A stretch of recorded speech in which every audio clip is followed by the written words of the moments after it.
Aleluia. Graça e paz, queridos. Jesus. Meu Deus. Pastor Júnior me servindo. Que honra, hein? Olha.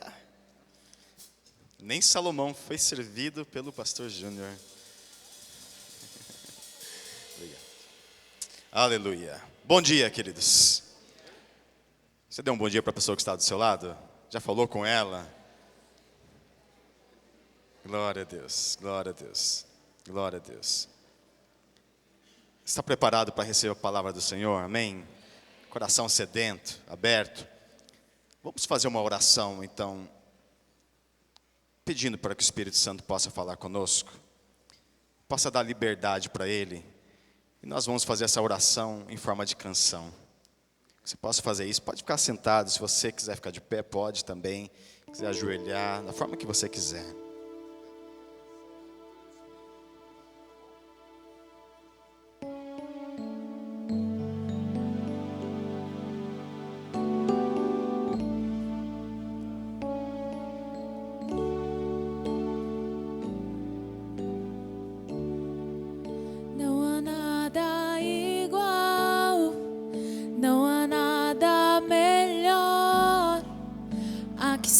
Comparar a esperança viva,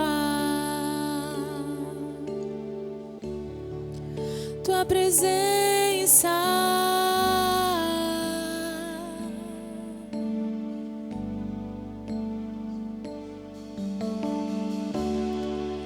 eu provei e vi o mais doce amor que liberta o meu ser e a vergonha desfaz.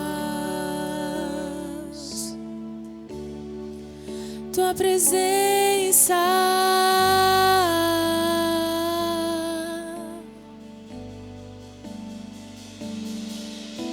Santo Espírito, és bem-vindo aqui.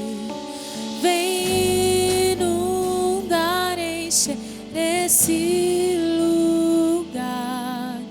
É o desejo do meu coração.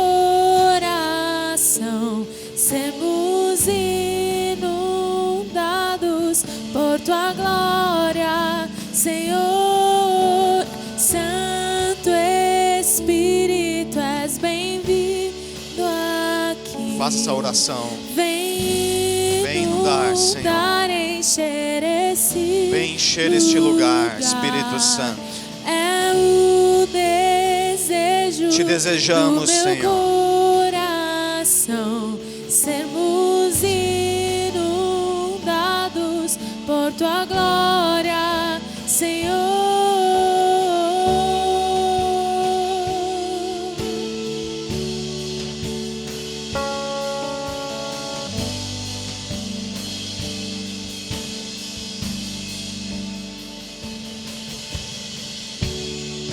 Não há nada igual, não há nada melhor a que se comparar a esperança viva, tua presença,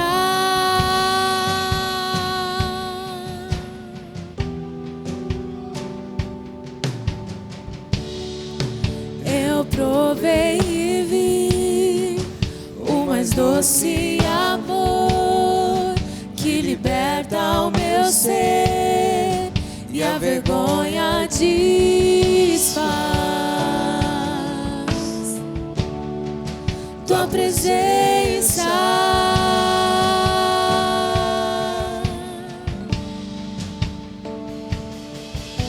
Santo Espírito, és bem-vindo aqui. Coloque a mão sobre o seu coração. Vem inundar e encher este lugar, Senhor.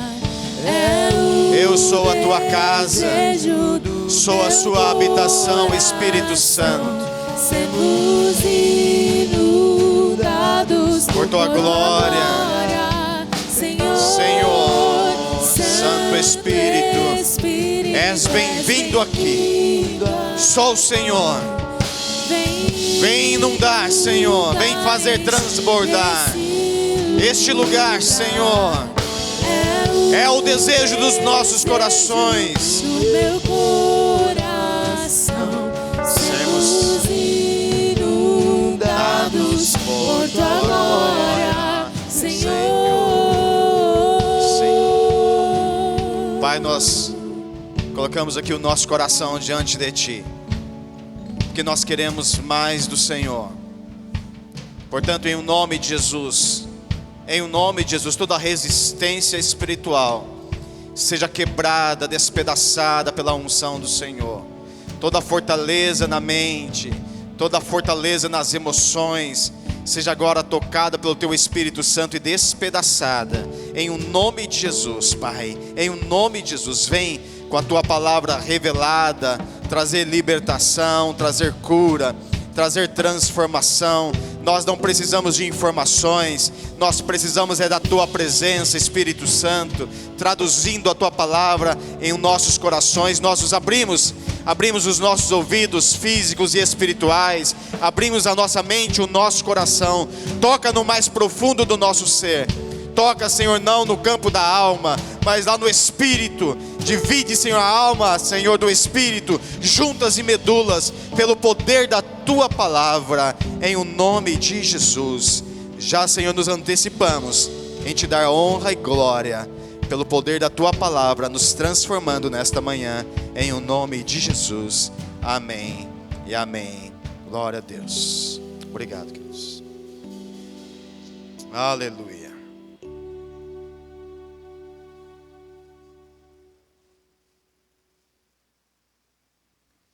Glória a Jesus. Deixa eu repartir contigo algo que o Senhor fala muito ao meu coração. Na verdade, sempre fala sobre este assunto, sobre esta verdade ao meu coração. Eu quero repartir com você sobre isso.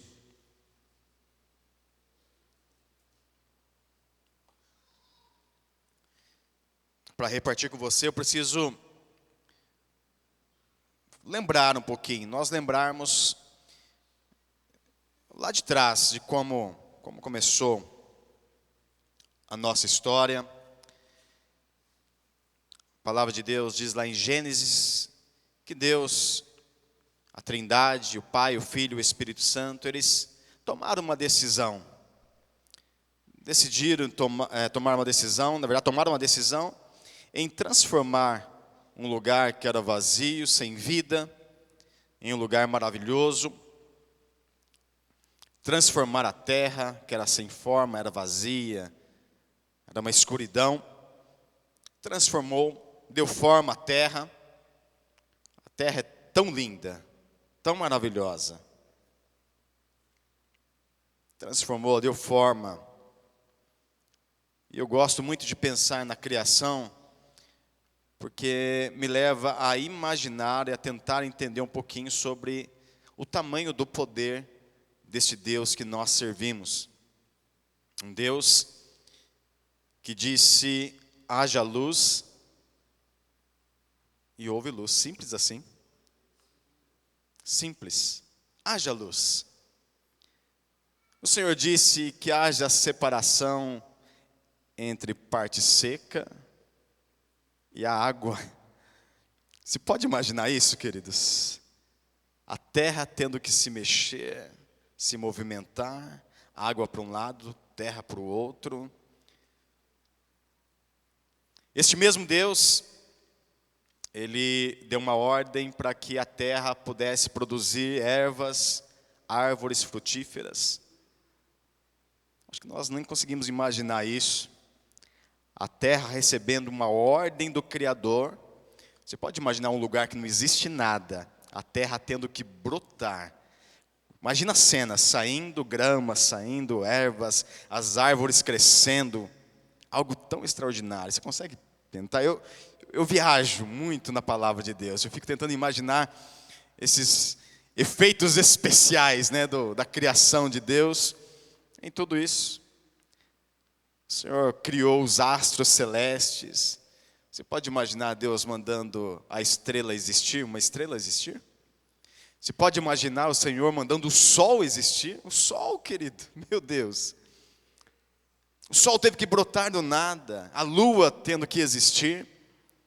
Depois de tudo isso, começou a criar os animais, os répteis, os peixes, os animais terrestres.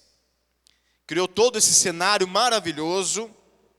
Para quê que Deus criou esse cenário maravilhoso? Por que Deus teve tanto trabalho, na verdade, para fazer tudo isso? Para quem Deus fez isso? Fez para a sua criação mais perfeita. Você pode ler Gênesis capítulo 1, em todos os dias que Deus estava trabalhando e criando o mundo, no final do dia, ele olhava para tudo aquilo que ele fazia e dizia, ficou bom. Você pode imaginar o sol sendo criado, ele dizer, ficou bom. O bom, na nossa conotação, é algo mais ou menos, não é verdade? O que você achou? Ah, ficou bom. Quando você ouve que ficou bom, não ficou tão assim, do jeito que eu gostaria. Deus falou, ficou bom. A terra ficou boa. A criação dos animais foi bom. Mas aí Deus criou esse cenário, aí criou o homem. A sua maior criação. Então todo esse cenário foi produzido por causa de mim e de você. Você pode dizer um amém? É esse momento que você fala um amém, porque está falando de nós. Esse cenário foi produzido para nós, foi criado para o homem, para nós. A grande criação. Gênesis capítulo 1, verso 26. Você pode abrir, por gentileza? Pudéssemos projetar também. Gênesis capítulo 1, verso 26. Diz assim, então disse Deus, façamos o homem a nossa imagem, conforme a nossa semelhança. Domine ele sobre os peixes do mar, sobre as aves dos céus, sobre os grandes animais de toda a terra e sobre todos os pequenos animais que se movem rente ao chão. Criou Deus o homem à sua imagem, a imagem de Deus o criou. Homem e mulher os criou. Deus os abençoou e lhes disse, sejam férteis e multipliquem-se, encham e subjuguem a terra, dominem sobre os peixes do mar, sobre as aves dos céus e sobre todos os animais que se movem pela terra. Tudo isso que Deus criou então, toda essa criação, toda a natureza, os animais, foi criado e foi entregue então a esta criação que ficou por último, o homem, e disse agora você vai dominar sobre tudo isso que eu criei. Então o que eu criei estou entregando para você, estou entregando nas suas mãos, então domine sobre tudo isso, eu te dou o poder para dominar sobre toda essa criação. No verso 31, Deus termina dizendo, e Deus viu tudo o que havia feito, e tudo havia ficado muito bom. Nada se comparou à criação do homem. Criado à imagem e à semelhança do próprio Deus. O próprio Deus olhou para o homem e disse, agora sim, esta criação ficou muito boa. Ficou muito boa. Querido, eu e você, nós somos mais importantes do que as estrelas dos céus. Eu e você somos mais importantes do que o sol. Mais importante do que toda a criação da terra. Deus, queridos, transferiu esse governo então para a sua criação. O homem recebeu ali de Deus essa incumbência de governar. Porém, Deus colocou um princípio, uma condição, que o homem só governaria enquanto estivesse debaixo da palavra dele. Enquanto houvesse uma relação de confiança entre o homem e Deus, ele governaria. Gênesis capítulo 2, verso 16 e 17. Muda uma página, por favor. Gênesis 2, 16 e 17. Veio uma ordem do Senhor para o homem. Você conhece a história. O Senhor Deus ordenou ao homem, uma ordem de Deus ao homem: coma livremente de qualquer árvore do jardim, mas não coma da árvore do conhecimento do bem e do mal, porque no dia em que dela comer, certamente você morrerá. Houve aqui uma direção do Deus, do Criador, aquele que entregou para o homem o domínio sobre tudo que ele fez, uma condição: não coma, obedeça ao que eu estou te dizendo. Não coma desta árvore. Talvez você, assim como eu, já pensou: por que Deus colocou então essa árvore lá no jardim? Por que Deus não deixou fora essa árvore? Por que Ele fez questão de colocar ali uma árvore que poderia e foi algo que tentou a vida de Adão e Eva e fez eles pecar e fugir da presença dele? Porque Deus não trata a sua criação, eu e você, como marionetes. Deus sempre nos dá oportunidade de obedecê-lo. E Deus deu para Adão, para Eva, a condição, deu a oportunidade de obedecer essa ordem dele. Porque precisaria ali de uma relação de confiança. Mas o homem, ele quebrou essa confiança, quebrou essa relação, quando desacreditou da palavra que Deus disse. Deus havia dito: não coma deste fruto, porque no dia que vocês comerem, certamente vocês vão morrer. Certamente, a palavra de Deus foi: certamente vocês vão morrer. E o homem ali, depois Deus criou ali a mulher, e a mulher estava ociosa, talvez, naquele momento. Bateu um papo com uma amiguinha que ela conseguiu lá, que entrou no jardim. A amiguinha era uma cobra endemoniada. E essa cobra batendo papo, imagina uma cobra batendo papo e falando com a mulher: Deus disse que você não deve comer de nenhuma árvore do jardim. Satanás sempre começa com uma sugestão que não tem nada a ver com aquilo que Deus falou. A mulher falou: não, Deus não falou isso não.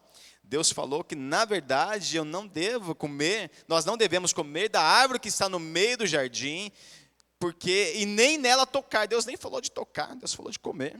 Já aumentou um pouquinho o negócio, né? Nem tocar. Porque no dia que nós comermos dessa árvore, certamente nós iríamos morrer. Satanás falou: é mentira de Deus. Deus está mentindo para vocês. Na verdade, Deus tem medo do homem. Porque no dia que você comer deste fruto, você vai ser como ele.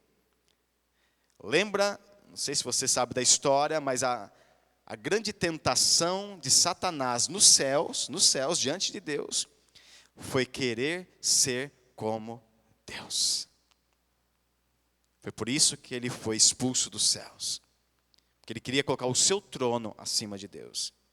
E ele ali tentou Eva da mesma forma: Deus tem medo que você seja como Deus.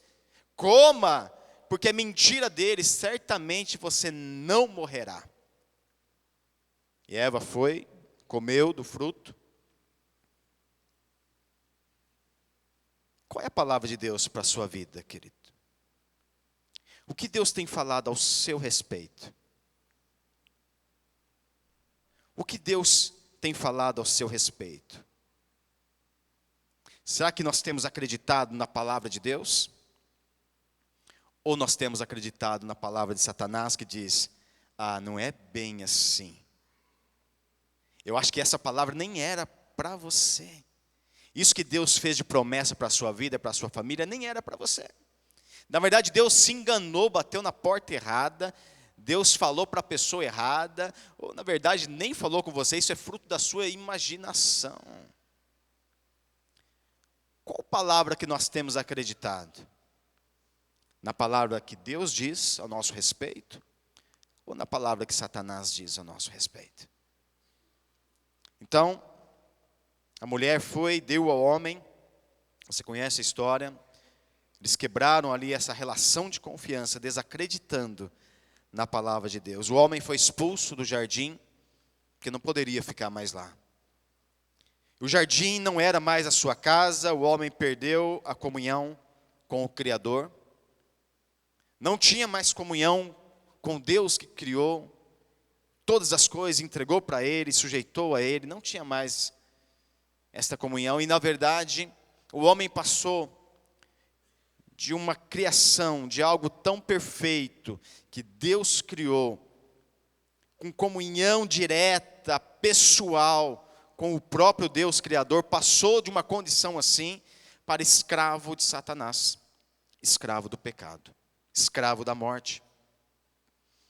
Mas no mesmo momento que o homem ele errou, que ele decidiu quebrar esta confiança, esta relação, o próprio Deus imediatamente lançou o seu propósito, ele lançou ali o seu plano redentor para a vida do homem. Gênesis 3,15, Deus falando para Satanás: porém inimizade entre você e a mulher, entre a sua semente e a semente dela, porque nascerá a semente e essa semente pisará na sua cabeça, você vai atacar o calcanhar, vai ferir o calcanhar dele, mas ele vai pisar a sua cabeça. Isso já aconteceu. Esse é o momento que você diz um amém também, glória a Deus. Está acordado aí, amém? O Senhor Jesus veio para pisar a cabeça de Satanás. Na verdade, o plano de resgate do homem. O plano para resgatar o homem. E Jesus, ele estava lá no dia que foi criado o homem. João capítulo 1, 1 e 3, de 1 a 3, diz que no princípio ele era o Verbo. E o Verbo estava com Deus. E o Verbo era Deus. E nada do que foi criado sem ele se fez. Jesus estava lá quando o homem pecou. Mas agora Jesus, ele toma a forma de homem, ele deixa sua glória, toma a forma de pecado, para pagar o preço, para resgatar o homem da escravidão do pecado, que o homem mesmo se sujeitou. O homem se sujeitou entregando para Satanás o domínio daquilo que Deus colocou em suas mãos, e Jesus agora vem para tomar a forma do pecado do homem, e paga este preço para resgatar o homem da escravidão do pecado. E qual era o preço? Romanos 6, 23. O salário de todo pecado é morte. O salário do pecado, o que nós merecíamos, era a morte. A morte é o salário pelo erro. A morte é o salário do pecado. Então, o nosso salário que nós merecíamos receber é morte. Mas Jesus então, ele decidiu, ele desceu.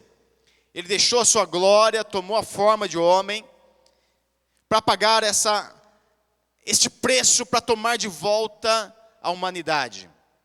E havia uma condição para essa compra: a morte de um justo. Alguém que pudesse cumprir a lei sem pecar. Gálatas 3,13 diz assim: foi Cristo que nos redimiu da maldição da lei, quando a si próprio se tornou maldição em nosso lugar. Pois está escrito: maldito todo aquele que for pendurado no madeiro. Então Cristo nos redimiu. Talvez essa palavra, redimiu, redenção, ela não é muito apropriada para nós aqui no Ocidente, mas no Oriente quando se fala de redenção, isso é muito claro. O pastor Luciano Subirá usa uma figura muito joia, que é a figura de alguém, que é exatamente o que era a redenção naquela época, que foi escrito, livro de Gálatas. Alguém que talvez fizesse um negócio com outra pessoa e colocava a sua vida como garantia.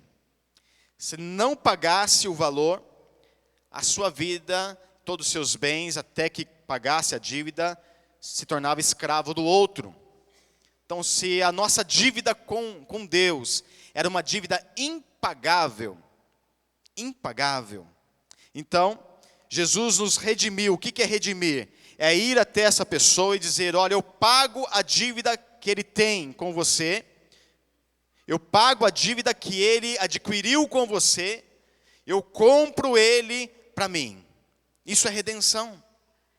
É uma compra. É uma compra. A redenção, no dicionário, é o ato de adquirir de novo, resgatar, tirar do poder alheio. 1 de Pedro 1, 18 e 19 diz assim: pois vocês sabem que não foi por meio de coisas perecíveis, como prata ou ouro, que vocês foram redimidos ou comprados da sua maneira vazia de viver, transmitida pelos seus antepassados, mas pelo precioso sangue de Cristo, como de um cordeiro sem mancha e sem defeito. Redenção, compra. O Senhor Jesus me redimiu, te redimiu. Nós não somos mais escravos, amém? Amém nada. Que na verdade nós só trocamos de dono. A redenção é você ir e comprar alguém que é escravo. Ou seja, aquela pessoa deixou de ser escravo daquele que devia, agora é escravo daquele que comprou. Nós continuamos escravos, só que agora escravos de Jesus. Escravo. Você pode fazer essa declaração: eu sou. Tem que ser com mais convicção. Desse jeito não vai ser nada. Diga: eu sou escravo de Jesus. Que maravilha, que maravilha. Nós só mudamos de dono. Ele nos comprou e o preço foi a sua própria vida. Porém, Jesus, ele não obriga a ninguém a aceitar essa transação. Não há obrigação. Não há obrigação, por isso o tema dessa mensagem é escravo por amor. Ele coloca agora essa condição dizendo: olha, eu estou te comprando, mas você decide continuar aí aonde você está, escravo, ou ser meu escravo. Ou ser meu escravo. E um dia eu e você, nós decidimos, quando nós levantamos as nossas mãos, falou: eu canso dessa vida de escravo de Satanás, e eu quero agora o Senhor Jesus como meu Senhor. Sabe o que você está dizendo? E eu recebo o Senhor como meu dono. Senhor quer dizer dono. Quando declaramos: Jesus, tu és o meu Senhor, nós estamos dizendo: Jesus, tu és o meu dono. E quando o Senhor Jesus nos comprou, então nos comprou, como diz no mercado financeiro, de porteira fechada. Porteira fechada, nos trouxe. Alguém chegou aqui bem limpinho, liberto de tudo? Não, né? Todo mundo chegou aqui com tantas coisas para ser limpo. Então Jesus comprou porteira fechada. E chegou aqui agora este escravo, ele olhou para mim, talvez olhou para você também, talvez para você não, mas para mim olhou e falou: meu Deus, que escravo sujo, que escravo mulambento, eu preciso dar um jeito nesse escravo. Agora disse: olha, eu tenho aqui a chave que vai abrir agora esses cadeados que está na sua vida aí, talvez na sua vida, talvez não na sua vida, mas na minha vida foi assim. Eu estou com as chaves agora que vai te libertar de tudo isso que você trouxe lá, do seu velho cativeiro lá. Eu vou abrir agora a chave do pecado que te amarra, da falta de perdão, da miséria, da escravidão, dos pensamentos lascivos. Tudo isso agora eu quero abrir de você. Você aceita que eu abra isso na sua vida e te liberte dessas correntes? A decisão era minha, dizer: Jesus, abre tudo, todos os cadeados. Todos os cadeados. Jesus, ele comprou a minha vida e a tua vida, para nos libertar. Porém, nós não podemos esquecer, nós fomos comprados. E um escravo, ele não tem direito. O escravo não tem direito. Escravo, na verdade, ele vive para agradar o seu Senhor. Eu pergunto, a sua vida tem sido uma vida de escravo a Jesus? A sua vida tem sido para agradar o seu Senhor, aquele que te comprou? Ele é tão bom que nos deixa escolher. Jesus é tão bom que não nos trata como escravo, mas como irmãos. Ele disse, eu te comprei, você vai morar na minha casa com meu pai. Eu não te trato, você é o meu irmão agora. Meu irmão mais novo. Jesus é teu irmão mais velho. É seu irmão mais velho. Então ele nos comprou, fez tudo isso, somos agora herdeiro com eles, ele nos colocou agora no seu testamento. Falou, pai, agora inclui, não inclui só um não, inclui milhares e milhões de milhões na minha herança. Pode colocar o nome de cada um que aceitar mudar da escravidão de Satanás e vir ser meu escravo. Coloca eles como filhos, pai. Não nos trata agora como escravo, nos trata como irmãos. João capítulo 15, verso 5. Jesus declarou para os seus discípulos, e a partir de agora, eu não vos chamo mais de servo, servo é escravo. Não chamo mais vocês de servo, eu chamo agora de amigos. Vocês são meus amigos. Porque o servo, ele não sabe nada do que o seu senhor faz e nem vai fazer. Mas o amigo sabe. O amigo compartilha com o outro. O Senhor tem compartilhado com ele o seu coração? O desejo que ele tem para a sua vida? Por isso, queridos, a nossa vida é uma vida para servir ao Senhor. Porque um servo que não serve, ele não serve para nada. Imagina você que, vamos voltar umas centenas de anos atrás, nós não conhecemos muito bem essa história, mas havia o processo de escravidão no Brasil. Imagina você comprou lá um escravo, esse escravo agora está na sua casa, para servir. Agora imagina esse escravo agora se rebelando, você trata ele como um filho, ele é da sua casa, inclusive você colocou lá no seu testamento, ó, quando eu partir, o meu escravo, que eu nem trato como escravo, como filho, ele vai ser herdeiro de tudo que eu tenho. Mas esse escravo, ele se rebela, ele diz, olha, eu não quero servir a você não, você é um servo mau, olha, eu preciso disso, eu preciso daquilo, você não me dá. Muitas pessoas têm se colocado nessa posição. Muitas pessoas têm colocado o seu Senhor na parede, dizendo, Deus, se o Senhor não me abençoar, eu vou te abandonar. Você imagina um escravo dizendo isso para o seu Senhor? Se o Senhor não me abençoar, se o Senhor não me curar, se o Senhor não fizer isso, eu vou embora dessa casa. Eu te abandono.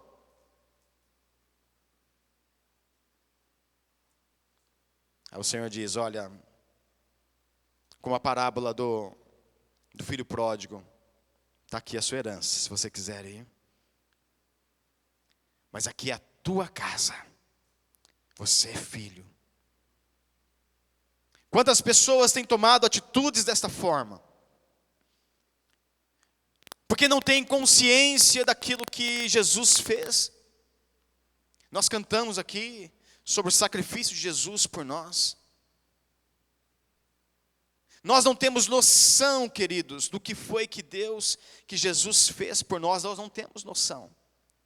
Mas nós precisamos buscar a revelação de quem nós éramos e o que Deus fez conosco. Na verdade, nós teremos consciência de todo o sacrifício que Deus fez por nós, ou parte dele, no final dos tempos. Quando nós chegarmos no céu, ou quando no inferno. Nós teremos a certeza daquilo que Jesus fez e porque Ele pagou um preço tão alto pela minha vida e pela sua vida. Porque o salário do pecado é morte. E muitas pessoas acham que o pecado é algo insignificante. É algo que não tem nada a ver. O pecado é coisa da cabeça das pessoas. Isso não tem poder nenhum para tirar ninguém da presença de Deus, não. O pecado é insignificante. Se o pecado fosse insignificante, Jesus não teria descido na terra para pagar o preço pela minha vida e pela sua vida. Deus não nos trataria dessa forma. Tamanha a importância do resgate que Jesus precisou pagar naquela cruz. O Senhor espera de mim e de você, queridos, que tenhamos uma consciência dessas verdades. Porque não dá para viver uma vida comum, tendo revelação disso. Então, quando eu tenho a consciência que o Senhor me comprou, Ele comprou toda a minha vida. Ele comprou a minha família, Ele comprou os meus bens, Ele comprou o meu salário, Ele comprou a minha saúde, Ele comprou tudo. O escravo, ele não tem nada. Tudo pertence ao Senhor dele. Tudo pertence ao Senhor dele. Porém, quem é responsável pelo escravo é o Senhor. O escravo não precisa ficar lá na porta do seu senhor dizendo: eu preciso de comida. Meu senhor, eu sou o teu servo, eu preciso de comida, me dá comida. Porque quem é responsável pelo escravo é o Senhor. O Senhor Jesus é responsável pela minha vida e pela sua vida. Por isso que Jesus disse: não andeis ansiosos com o que haveis de comer ou de vestir, porque eu sou responsável, eu te comprei. Eu sou responsável de dar vestimenta para você, eu sou responsável de dar alimentação e do melhor, e aquele que me serve comerá o melhor dessa terra, porque eu não te trato como escravo, eu te trato como filho.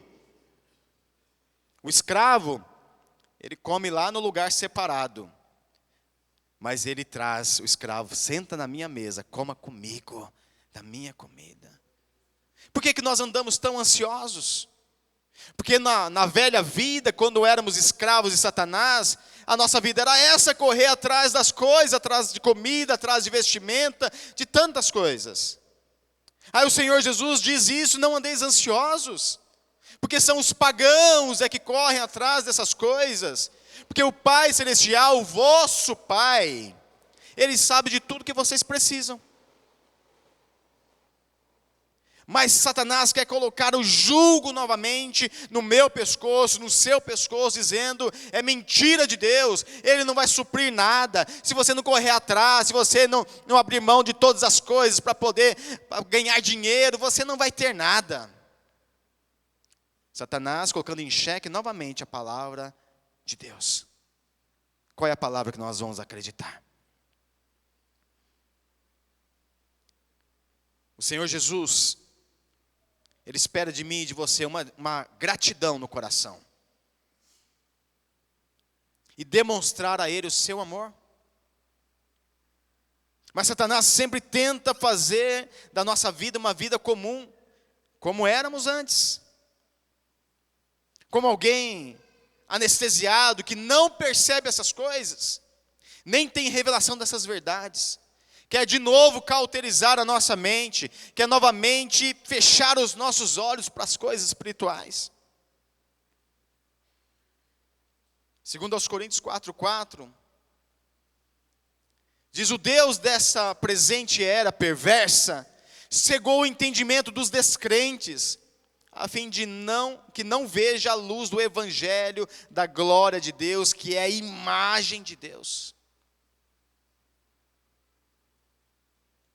O Deus dessa presente era perversa tem cegado o entendimento, os olhos dos descrentes. E muitas vezes tem tido êxito até dentro da igreja, cegando o entendimento, cauterizando a mente e levando a minha vida e a sua vida a sermos um grupo de religiosos que se reúne uma vez por semana, 2 ou até 3, quando vem para o Tadel, para ouvir uma palavra e volta para sua casa. Então eu preciso ir para a igreja para fazer a minha parte. Não é o caso de nenhum de vocês aqui, mas eu já ouvi: eu vou no culto da manhã porque depois eu já fico livre. Livre do quê? Meu Deus. Livre do quê? É um privilégio tão grande estar na presença de Deus. Será que nós aceitaríamos se o Senhor pedisse para nós que servimos a Deus como os nossos irmãos na Nigéria, o culto começa às 6 da tarde, vai até a 1 da manhã. Ó, pastor, isso é demais, eu tenho vida também. O evangelho da glória de Deus. O próprio Deus deixando a sua glória para morrer no lugar de uma humanidade condenada, para nos trazer, nos fazer filhos.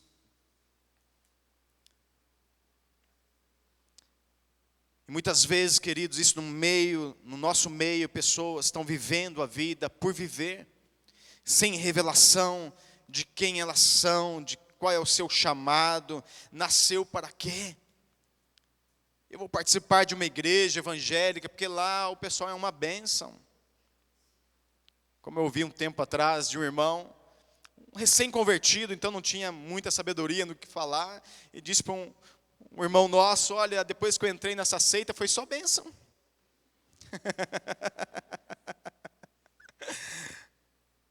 Será que nós estamos servindo a Deus por causa da bênção? Só por causa da bênção? Aí eu vou fazer parte de uma igreja, porque lá eles oram por cura, eu preciso de cura, então eu vou estar lá. Lá, quem entra numa igreja começa a prosperar, então eu vou fazer parte desse grupo, porque é o grupo que prospera são os evangélicos, são milionários, ricos, não tem falta de nada. 2, 3, 4. Eu vou fazer parte de uma igreja, de um grupo. Eu vou mudar de religião. Você agora é religião evangélica. Não é isso. Não é a religião. Não é o conjunto de regras. Colossenses 2, 23, diz Paulo ensinando lá a igreja de Colossos, dizendo sobre que eles estavam tão preocupados com as regras, com aquilo, com isso, não toqueis, não proveis. E ele falou: para com isso. Essas regras não têm nenhum poder para refrear o corpo, os impulsos do corpo. Sirvam a Jesus. Deixe o temor do Senhor entrar no seu coração. Você jovem, você que está sonhando em casar, você que já está num romance real. As regras não têm poder para refrear os impulsos do corpo, mas o temor do Senhor no coração tem. O temor do Senhor no coração nos evita de errar em tantas coisas. Jesus nos deixa um alerta, queridos, de não vivermos uma vida comum, mas vivermos uma vida debaixo do temor do Senhor. Como tem sido a nossa vida? Será que há temor no nosso coração?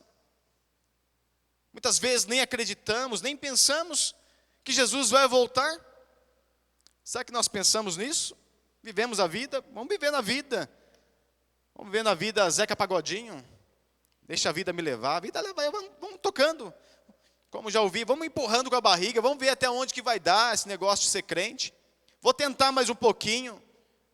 Vou estar na igreja mais um pouquinho. Quem sabe Deus faz um milagre na minha vida. Estou lá, deixa a vida me levar. Queridos, não viva dessa forma. Viva uma vida consciente do que Jesus fez por você. De quem é você. Você foi comprado por um alto preço. Preço de cruz, a vida de Jesus derramada na cruz do Calvário. Não viva por viver. Viva com um propósito. Qual é o propósito da sua vida? Acordar de manhã, ir trabalhar, chegar bem cansado, assistir o Jornal Nacional, dormir, acordar no outro dia e trabalhar de novo. É isso. Não é só isso, a vida é muito maior. Porque vai chegar um dia, queridos. Infelizmente, a igreja tem falado muito pouco sobre isso. Mas o dia está chegando da volta de Jesus. Está chegando a volta de Jesus. E Jesus fala sobre isso. Em Mateus capítulo 24. Se puder projetar, por favor. Mateus capítulo 24, verso 35. Diz assim: o céu e a terra passarão, mas as minhas palavras jamais passarão. Só Deus sabe o dia e a hora exata, está falando da sua volta.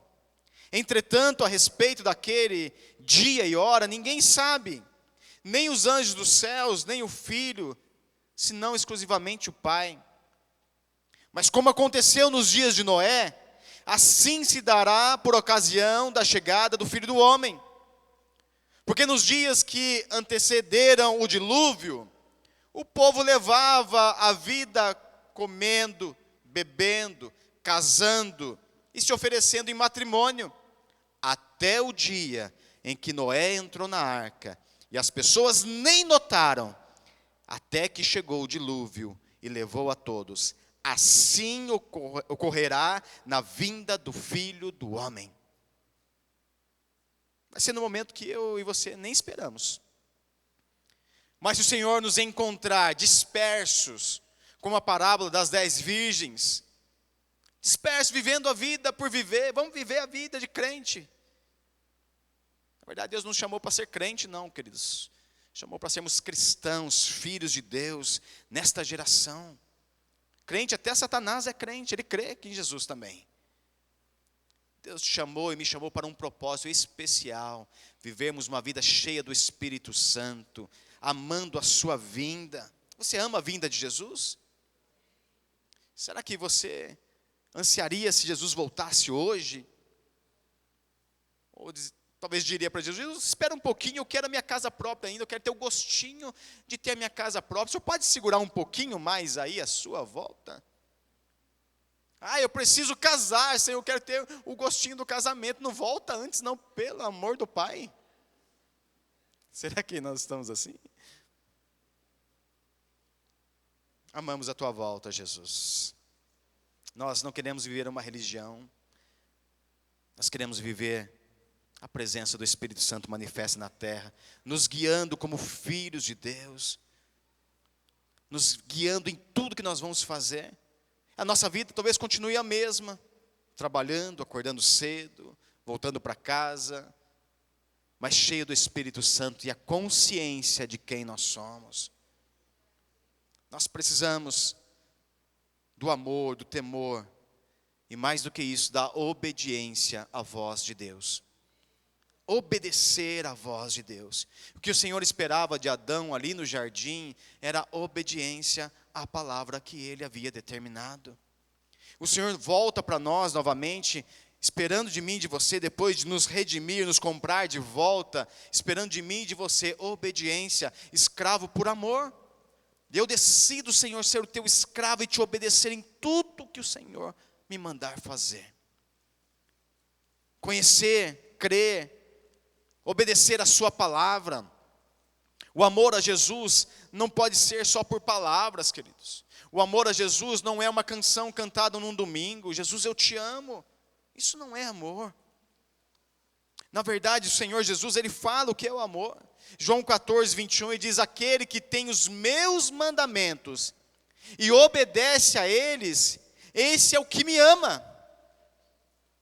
E aquele que me ama será amado do meu Pai. E eu também o amarei e me revelarei a ele.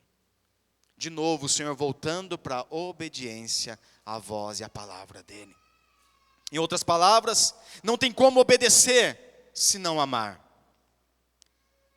O Pai ama quem ama a Jesus e obedece a palavra dele. Quanto mais eu o amo, mais ele se mostra, mais ele se revela a mim e a você. Porque ele é amor, ele é graça, ele é misericórdia, ele é cura, ele é libertação, ele é transformação. Ele é fonte inesgotável de recursos em todas as áreas. Quanto mais nós o amamos, e o que é amar a Deus? Ouvir e obedecer a voz dele através da palavra. Não basta sairmos do culto dizendo, a palavra foi uma bênção, o que falou? Falou lá que fui comprado, e aí? Não, foi o que falou, não sei o que eu vou fazer da minha vida não. Precisamos obedecer a voz do Senhor. Precisamos avaliar em qual alicerce está a nossa vida cristã, está baseada em quê? Está baseado somente em prosperidade, somente em cura, somente em libertação? Qual é a base da nossa vida cristã? Qual é a base da nossa fé? Está alicerçada em quê? Não podemos viver uma vida sem a visão de que tudo isso que nós estamos vivendo aqui vai passar. Um dia nós estaremos diante do Senhor. Paulo escreve aos Coríntios, na primeira carta, capítulo 15, verso 19. Ora, se a nossa esperança em Cristo se restringe apenas a esta vida, somos os mais miseráveis de todos os seres humanos. Os mais miseráveis. A palavra nos chama aqui de miseráveis, se nossa esperança é só pensar nisso que estamos vivendo. Vivendo por viver. Não foi para isso que o Senhor nos chamou. Chamou para nós termos consciência, primeiro do sacrifício que Ele fez na cruz, nos resgatando, nos redimindo, comprando de volta alguém que era escravo de Satanás, nos colocando agora, e agora eu sou escravo. Então o temor do Senhor precisa estar no nosso coração, queridos. Por mais que Ele nos trate como filho, o temor precisa estar no nosso coração. E o temor nos evita de pecar. Colossenses diz também que tudo que nós fizermos, seja em ações ou palavra, que nós possamos fazer para a glória do nome de Jesus Cristo. A palavra de Deus fala sobre isso. Aqui está um segredo do temor. Se nós devemos fazer tudo, seja com as palavras, seja através de ações, tudo que nós vamos fazer e falar vai glorificar o nome do Senhor, não dá para pegar a namorada e ir lá para o motel e dizer: Senhor, eu estou indo aqui para o motel com a minha namorada, para a glória do seu nome. Tem como? Fala a verdade. Tem como juntar aqui, querido, olha, vamos falar mal do fulano, da ciclano, para a glória do nome de Jesus? Tem como fazer isso? Tem como chegar no serviço lá, falar: olha, eu estou precisando disso, eu vou pegar emprestado aqui, isso aqui, depois eu devolvo, para a glória do nome de Jesus? Tem como? Não tem. Tem como acessar um site pornográfico lá, falar: Espírito Santo, senta aqui, vem ver comigo. Tem como? Não tem. Aqui está o segredo do temor. Se tudo que nós vamos fazer e falar deve ser para a honra e para a glória do nome de Jesus, se nós tivermos consciência disso, o Senhor vai nos livrar de tanto erro e pecado na nossa vida, Senhor. Aqui está o segredo. O temor do Senhor nos nossos corações. Temor do Senhor nos nossos corações. Nós fomos comprados por um alto preço. Você foi comprado por um alto preço. Por um alto preço. Quando Jesus, Ele reuniu os seus amigos, porque Ele não chamava mais de servo, agora vocês são meus amigos, para fazer a ceia, como a ceia de hoje que nós estamos aqui. Quando chegou aquele momento, quero ler com você, Lucas 22, 14.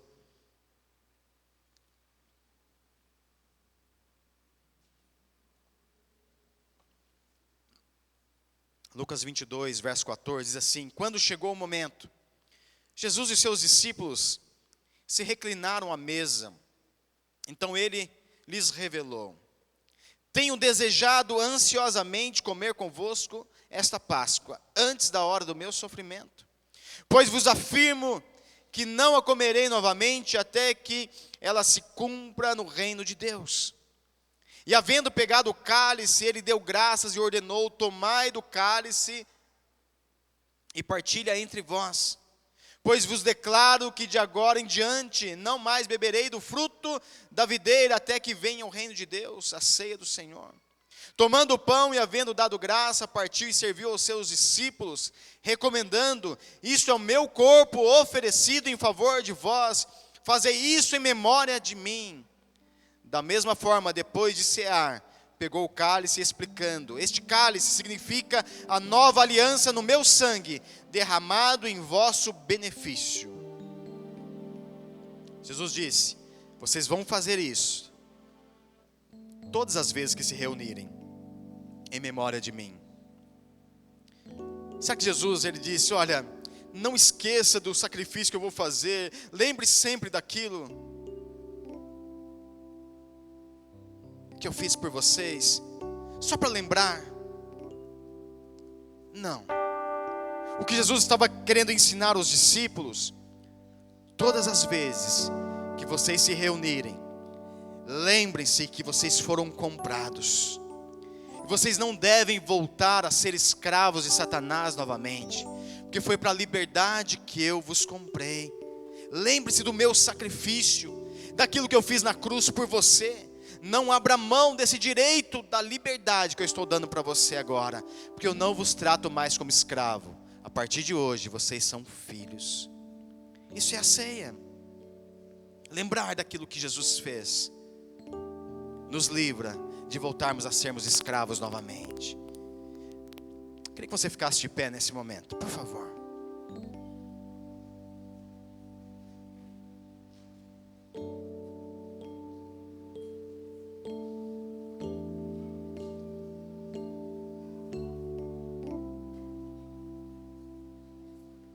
Pai, nós consagramos esses elementos.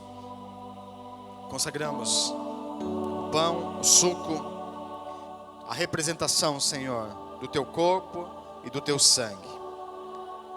Declaramos, Senhor, sagrados esses elementos. Querido Espírito Santo, traz revelação aos nossos corações do que é a ceia. Nós queremos fazer isso, Senhor Jesus, em Tua memória, lembrando do Teu sacrifício e do preço que o Senhor pagou na cruz, para que hoje nós pudéssemos estar aqui. Nós reconhecemos, Senhor, que éramos escravos de Satanás e fomos comprados pelo Teu sangue, pelo Teu sacrifício, pela Sua vida e Sua morte. Não queremos fazer isso de qualquer forma, Senhor. Queremos fazer isso com muita reverência. Querido Espírito Santo, nos dá consciência. Nos dá consciência. Nos dá consciência, Senhor, da Tua presença. Da Tua presença. Você pode sair do seu lugar, querido. Pegue o pão, pegue o cálice.